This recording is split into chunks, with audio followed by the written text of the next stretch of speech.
बरेली 20 जनवरी राष्ट्रीय justice party के राष्ट्रीय अध्यक्ष इलियास आजमी पूर्व सांसद के निर्देश पर पार्टी के कार्यवाहक अध्यक्ष अब्दुल सलाम पूर्व विधायक कार्यकारी अध्यक्ष राष्ट्रीय जस्टिस पार्टी के राष्ट्रीय महासचिव पार्टी प्रवक्ता हाफिज इरशाद साहब पूर्व विधायक पूर्व प्रेसिडेंट एएमयू शोएब अंसारी राष्ट्रीय उपाध्यक्ष यासिर मंसूर युवा नेता मौलाना सोहेब उर रहमान काजी जाहिद राष्ट्रीय महासचिव पश्चिमी उत्तर प्रदेश के दौरे पर हरदोई शाहजहांपुर जिलों का दौरा करते हुए बरेली पहुंचे। बरेली पहुंचने पर राष्ट्रीय जस्टिस पार्टी के कार्यकर्ताओं ने अपने नेताओं का जोरदार स्वागत किया। स्वागत के उपरांत राष्ट्रीय जस्टिस पार्टी के नेताओं ने कार्यकर्ताओं के साथ बैठक कर संगठन विस्तार पर चर्चा की। इससे पूर्व हरदोई और शाहजहांपुर के कार्यकर्ताओं ने राष्ट्रीय जस्टिस पार्टी के नेताओं के काफिले को रोककर जगह जगह जोरदार स्वागत किया। बरेली पहुंचने से पहले फरीदपुर विधानसभा क्षेत्र में पार्टी के दलित नेताओं ने जलपान के साथ ही अपने नेताओं का गर्मजोशी के साथ स्वागत किया। स्वागत उपरांत सभी नेता PWD गेस्ट हाउस बरेली पहुंचे। यहां पर भी बरेली के कार्यकर्ताओं ने अपने नेताओं का स्वागत किया। स्वागत के बाद गेस्ट हाउस में एक पत्रकार वार्ता का आयोजन किया गया, जिसमें अब्दुल सलाम साहब कार्यकारी अध्यक्ष पूर्व विधायक व हाफिज इरशाद साहब राष्ट्रीय महासचिव पार्टी प्रवक्ता पूर्व विधायक ने पत्रकारों से वार्ता करते हुए राष्ट्रीय जस्टिस पार्टी की नीतियों से अवगत कराते हुए कहा कि राष्ट्रीय जस्टिस पार्टी देश की अकेली ऐसी पार्टी है जो सोकाज सेकुलर दलों से हटकर देश में कार्य करेगी। पार्टी प्रवक्ता हाफिज इरशाद ने कहा, सपा बसपा की नीति के कारण ही आज भारतीय जनता पार्टी सत्ता में है। उन्होंने कांग्रेस के पतन का कारण देश के 85% वर्ग का शोषण बताया। विशेषकर कांग्रेस ने देश के अल्पसंख्यकों को सबसे ज्यादा नुकसान पहुंचाया है, जिसके कारण देश का दलित अल्पसंख्यक कांग्रेस से हट गया और कांग्रेस इस वक्त एक डूबता हुआ जहाज है, जिससे सब बचना चाहते हैं। राष्ट्रीय जस्टिस पार्टी के कार्यकारी अध्यक्ष अब्दुल सलाम पूर्व विधायक ने कहा कि उत्तर प्रदेश का मुसलमान सपा की नीतियों को समझ गया है। उन्होंने कहा, सपा सुप्रीमो जब अपनी पार्टी के कद्दावर नेता आजम खान और उनके परिवार के नहीं हो सके तो आम मुसलमानों के क्या हो सकेंगे। उन्होंने उदाहरण देते हुए कहा कि सपा की नीति यह है कि लाठी गोली मुसलमान खाएगा और राज्यसभा में रामगोपाल यादव जाएगा। अब ऐसा हरगिज नहीं होगा।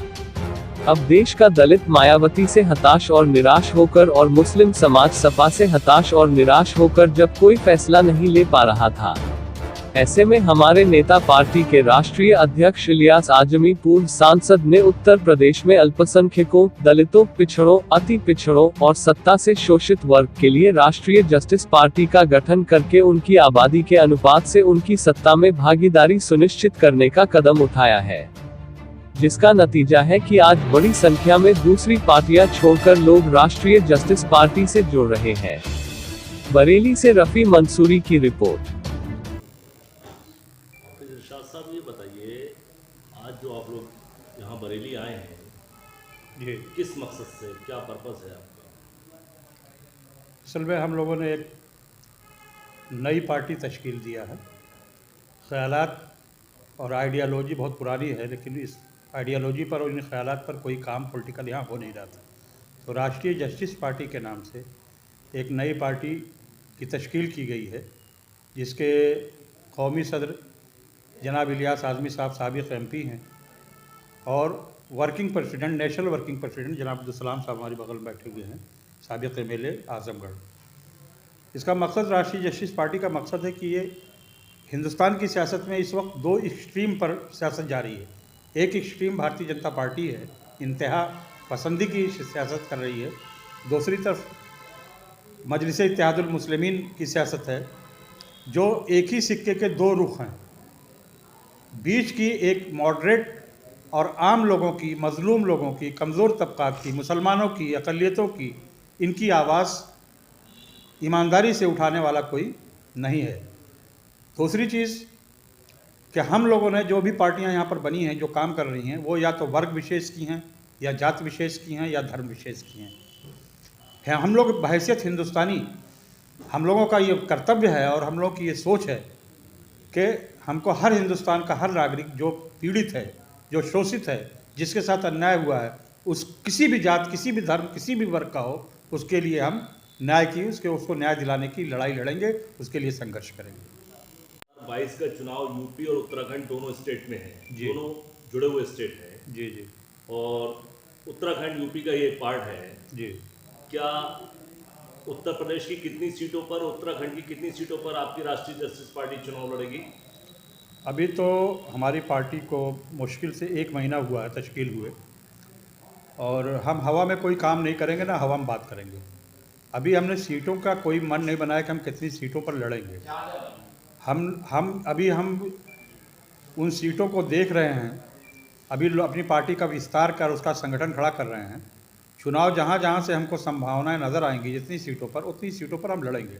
बकिया जो लोग हमारी ताकत को मजबूत करने की पोजीशन में होंगे, उनको कहीं ना कहीं सब सहयोग करेंगे। बकिया कोई निर्दल लड़ रहे होंगे, अच्छे प्रत्याशी होंगे, या और कहीं अच्छे प्रत्याशी होंगे, तो एक अलग पॉलिसी बनेगी। लेकिन फिलहाल हमने एक सीटें नहीं तय की हैं कि कितनी सीटों पर लड़ना, लड़ेंगे इलेक्शन, ये तय है।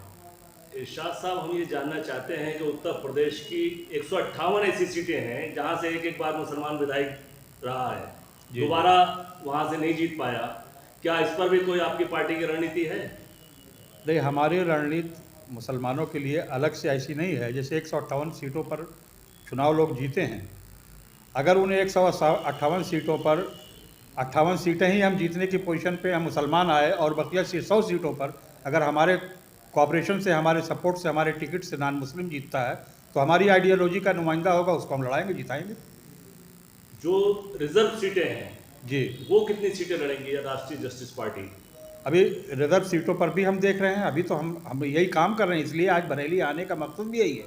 हम हर ज़िले में जा रहे हैं, वहाँ हम समीक्षा करेंगे, देखेंगे कि कितनी सीटों पर हम किन किन सीटों पर लड़ सकते हैं और लड़ा सकते हैं। क्योंकि जितनी भी रिजर्व सीटें हैं, कोई सीट ऐसी नहीं है जहां 50,000 से लेकर के 70 और 75,000 मुस्लिम वोट है, वो सीटें रिजर्व हैं। जी, वहां पर क्या रणनीति रहेगी आपकी?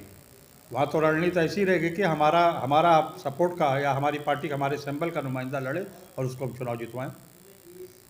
दलित चेहरा आपके पास कोई ऐसा है जिसके इसमें थोड़ा सा हम लोग, हमारे कौमी राष्ट्रीय सदस्य अध्यक्ष साहब ने ये डिसाइड कर लिया है कि जैसे शाहजहाँपुर में अगर 4 सीट है, चारों सीट पे हम लड़ेंगे, चाहे वो रिजर्व हो चाहे वो बैकवर्ड हो, उस पे लड़ेंगे हम चारों पे।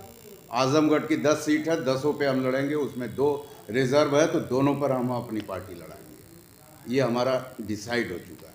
मतलब ये आप तय कर चुके हैं कि उत्तर प्रदेश की 403 सीटों नहीं, में 400 पे नहीं लड़ेंगे, जो हम ये डिसाइड decide कर नहीं। लेंगे। जैसे अभी बरेली में है, शाहजहाँपुर में है, आजमगढ़ है, शाहजहाँपुर है, वहाँ पे हम पूरी सीट पे लड़ाएंगे। बरेली की कौन सी सीटें आपके टारगेट पर अभी हैं? आज आए हुए हैं, वो डिसाइड करेंगे, उसके बाद अगले उसमें हम आपको बता देंगे किस पे क्या यहाँ पे संभव पास हैं जी। और कुछ सीटें बरेली की लगभग 5 सीटें ऐसी हैं जहां से मुस्लिम विधायक होते थे और आपके आने से वहां पर फिर भाजपा का कब्जा हो जाए। अच्छा, अब अभी तक तो हम नहीं थे हिंदुस्तान की सियासत में। आज हिंदुस्तान की कौन सी ऐसी जगह है जहाँ भाजपा कब्जा ना हो? आप मुझे कल बता दें। परिस्थितियां बदलेंगी। परिस्थितियाँ नहीं बदलने वाली, इसलिए कि आप पत्रकार हैं, आप एनालाइज करें कि भाजपा के साथ कौन लोग हैं और इन सो कॉल्ड सेकुलर पार्टियों के साथ कौन लोग हैं। सेकुलर तो कोई है ही नहीं। Yes, you are right, nobody is secular.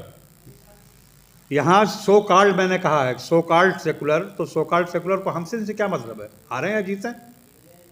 तो राष्ट्रीय जब जस्टिस पार्टी आपके कहने के क्या मुताबिक रहेगा? They all are the communal, तो फिर हमको उससे क्या मतलब है? हम अपनी पार्टी, अपनी विचारधारा को हम आगे बढ़ाने का काम करेंगे। चुनाव कोई हारे कोई जीते, क्या तो फर्क? राष्ट्रीय जस्टिस पार्टी को आप सेकुलर पार्टी की तरह लेकर चलेंगे या वर्ग विशेष की पार्टी की तरह लेकर चलेंगे?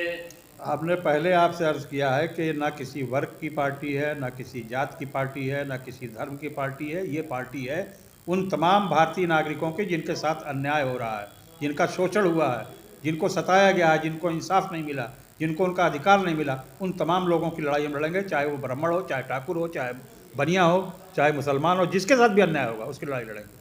वो चीज आपने खुद कह दी कि सेकुलर पार्टी भारत की पहली होगी। जी। तो सेकुलरिज्म की डेफिनेशन क्या है? सेकुलरिज्म की डेफिनेशन जो कॉन्स्टिट्यूशन में है, सेकुलर दरअसल जो हमारा दस्तूर और संविधान बना, तो उसमें एक ये लफ्ज़ जो है यही हमारे दस्तूर की आत्मा है। सेकुलरिज्म की डेफिनेशन लोगों ने अब तक गलत बयान करी। सेकुलरिज्म हमारा कॉन्स्टिट्यूशन है, हमारी पर्सनालिटी नहीं है सेकुलर। आपकी पर्सनालिटी सेकुलर नहीं है। अगर हम अपने विचार को में उस सेकुलरिज्म की जो है सोच जो है उसको अगर डाल लें तो हम सेकुलर हैं। सेकुलरिज्म की डिफिनेशन ये है कि इस देश का संविधान के तहत किसी भी धर्म, किसी भी जात, किसी भी वर्ग के साथ कोई भेदभाव नहीं होगा। धर्म के आधार पर, जात के आधार पर, वर्ग के आधार पर किसी के साथ कोई भेदभाव नहीं होगा। सबके साथ यकसा सलूक, बराबर का सलूक होगा, और वो आज तक 72 सालों में नहीं हुआ। काशीराम जी से जब ये पूछा गया कि आप धर्मनिरपेक्षता का नारा देते हैं, सेकुलरिज्म के नाम पर आपने वोट लिया है और आप भाजपा के साथ सरकार बना रहे हैं, तो उन्होंने बेसाख्ता ये कहा कि भाई सेकुलरिज्म शब्द जो है वो मुसलमानों को सोचना चाहिए इसके बारे में, हम भी हिंदू वो भी हिंदू, हमारे बीच सेकुलरिज्म लेकर आप कहाँ से आ गए? मैं वही बात आपसे अर्ज करना चाह रहा था कि उनकी बीमारी अलग है और हमारी बीमारी अलग है। तो हम तो ये मान के चल रहे हैं 72 साल, हम मान के इसलिए चल रहे हैं कि 72 साल का एक्सपीरियंस हमारे साथ जो है वो ये है कि हमारे साथ किसी ने सेकुलर और मजहबी भेदभाव से हट करके काम करने का काम नहीं किया। इवन कांग्रेस ने 1952 में प्रेसिडेंशियल ऑर्डिनेंस के ज़रिए उन तमाम मुस्लिम जातियों को उस दलित की सूची से बाहर कर दिया जो मुसलमान थी, जो पेशे के बुनियाद पर दलित थे, लेकिन उनको मजहब की बुनियाद पर अलग कर दिया गया। और यही कॉन्स्टिट्यूशन हमारा कहता है कि मजहब की बुनियाद पर किसी के साथ भेदभाव नहीं होगा, और वही हमारे साथ 72 साल से किया जा रहा है। चुनाव लड़ेंगे और वहाँ पे पोजीशन ये हो कि आप मान लीजिए 40-50 सीटें जीत करके आएंगे, और तो उस कंडीशन में आप किसके साथ खड़े होंगे? अब हो सकता है कि हम खुद स्टैंड करें कि हमें जो लोग सपोर्ट दें। अगर वहाँ परिस्थिति ये हो, अगर हम 50 सीटें जीत के आएंगे तो हम सरकार बनाने का दावा करेंगे। तो अब इस पोजीशन में होंगे हम सरकार बनाने का दावा करें। अगर भाजपा आपको समर्थन कर देगी तो क्या सरकार बना लेंगे? क्या अगर भाजपा के समर्थन से हम सरकार नहीं बना सकते तो इन पार्टियों के समर्थन से भी बगैर शर्त जो कोई भी देगा हमको समर्थन, बनाएंगे सरकार। भाई हर पार्टी में 4-4 मुख्यमंत्री के, 2-2 मुख्यमंत्री के, और हर पार्टी का प्रेसिडेंट मुख्यमंत्री का दावेदार है, उस कंडीशन में वो आपको क्यों समर्थन देंगे? हाँ, तो हम यही तो कह रहे हैं कि अगर समर्थन बिला शर्त देता है कोई तो समर्थन लिया जाएगा बिला शर्त। भाई भाजपा आपसे बिना शर्त समर्थन के लिए तैयार हो जाएगी, क्या उस कंडीशन में आप सरकार नहीं, बनाएंगे? वो तो फिर हमारी पार्टी तय करेगी बैठ करके कि हमको परिस्थितियों के अनुसार वो फैसला हमारी पार्टी तय करेगी। अब्दुल सलाम, एक्स MLA आजमगढ़, और राष्ट्रीय जस्टिस पार्टी का मैं वर्किंग प्रेसिडेंट आज की डेट में। अच्छा विधायक जी, ये बताइए कि आपकी पार्टी की रणनीति 2022 के चुनाव में किस तरीके की रहेगी? 2022 में हम हर हाल में इलेक्शन लड़ेंगे। जितनी मेहनत हो सकती है, हम लोग अभी 1 महीना हुआ हमारी पार्टी बने हुए, हम लगे हुए हैं, मुस्तकिल तब से लगे हुए हैं। और हमारा संगठन जैसे इलाहाबाद में है, शाहजहाँपुर में और मुरादाबाद में हमारा लगभग संगठन बन गया है। इसी तरह हम लोग 2-3 महीने में हमें उम्मीद है कि हम पूरे प्रदेश में जहाँ जहाँ इलेक्शन लड़ना वहाँ पे हम संगठन बना लेंगे, और जिस डिस्ट्रिक्ट में हम अपना संगठन बनाएंगे वहाँ पे जितनी भी सीट होगी उस पर हम सब इलेक्शन लड़ाएंगे। ये नहीं है कि हम जैसे 18% हमारा मुस्लिम वोट है तो 18% के हिसाब से ही हम कैंडिडेट लड़ेंगे। जैसे आजमगढ़ में अगर 18% है तो वहाँ पे जो भी बनता है हमारा 2 सीट बनेगी, 2 पे लड़ेंगे, बाकी पर बैकवर्ड और इन लोगों को हम इलेक्शन लड़ाएंगे। अच्छा बताइए, ये बताइए, आपकी बात 18% आप मुस्लिम्स को लड़ाएंगे, तो क्या 33% महिलाएं भी लड़ेंगी आपके चुनाव में? बिल्कुल लड़ेंगे, बिल्कुल लड़ाएंगे। 27% OBC SC ST उनको भी लड़ाएंगे, मतलब जो रिजर्वेशन का स्ट्रक्चर जी है। जी बिल्कुल उस पर अमल करेंगे। ये बताइए विधायक जी, अगर परिस्थितियां जैसे कि चल रही हैं उत्तर प्रदेश में, भाजपा को हराने के लिए, NDA गठबंधन के प्रत्याशियों को हराने के लिए अगर कोई मोर्चा बनता है तो आपकी क्या भूमिका रहेगी उसमें? अभी तो हम बहुत कम टाइम हुआ हमारी पार्टी बने हुए, पार्टी जैसे जैसे वो करेगी गठबंधन तो देखा जाएगा, अगर उस वक्त हालात बनेंगे तो गठबंधन किया जाएगा। और दूसरी चीज़ कहना चाह रहा हूँ कि हम लोग BJP को हराने का ठेका नहीं ले रखी है। इस बेस पे ये पार्टी बनी है कि जो भी हो, कोई भी जीते। 70 साल से हमें यही डराया जा रहा था, BJP आ जाएगी, BJP आ जाएगी। बीजेपी आ गई, सेंट्रल में भी है, उत्तर प्रदेश में भी है और बहुत सारे स्टेटों में है। तो अब वो डराने का काम सेकुलर पार्टियां जो बनती हैं कि हम सेकुलर हैं, अब वो सब ये सब छोड़ दें। अब हम लोग निकले हैं, इंशाल्लाह हम लोग कामयाबी पाएंगे और हम लोग जीतेंगे। आखिरी सवाल जी, अखिलेश यादव पिछले महीने से लगातार बार बार एक बात कह रहे हैं कि हम छोटे छोटे दलों को अपने साथ लेकर चुनाव में जाएंगे उत्तर प्रदेश के, तो क्या आप उनके साथ चुनाव में जाएंगे? बिल्कुल नहीं जाएंगे, क्योंकि उनका सेकुलरिज्म जो है वो हमने देख लिया है। हमारे आजमगढ़ का रहने वाला हूँ। आजमगढ़ में 23 लोगों पे देशद्रोह का मुकदमा लगा और आज तक अखिलेश जी उस पे बयान नहीं दिए। औरतों पे 2 बजे रात में सीए के धरना प्रदर्शन हो रहा था, 2 बजे रात में लाठीचार्ज हुआ, आज तक वो गए भी नहीं बिलरियागंज में। तो उनका सेकुलरिज्म बिल्कुल हमें पसंद नहीं है। विधायक जी, जैसे कि हमारे यहाँ 3 दिन का समाजवादी पार्टी का शिविर चल रहा है, तमाम समाजवादी पार्टी के नेता यहाँ पर डेरा डाले हुए हैं और मुसलमानों के बीच वो जा रहे हैं और कल अखिलेश यादव भी यहाँ पर कार्यशाला में आ रहे हैं। तो जो मुस्लिम वोट को वो उनसे स्लिप हो रहा था उसको इकट्ठा करने के प्रयास में लगे हुए हैं, इस पर क्या कहना चाहेंगे? इसमें यह है कि हमारी पार्टी जो है बिल्कुल बगल में आपके रामपुरा आजम खां उनके सबसे फाउंडर मेंबर थे, उनके लिए आज तक सपा ने आवाज़ नहीं उठाया, अखिलेश यादव ने कुछ नहीं बोला। तो मुसलमान, पूरे प्रदेश का मुसलमान समझ गया है कि ये किस तरह के सेकुलर हैं, उनके साथ अब जुड़ने के लिए तैयार मुसलमान नहीं होगा।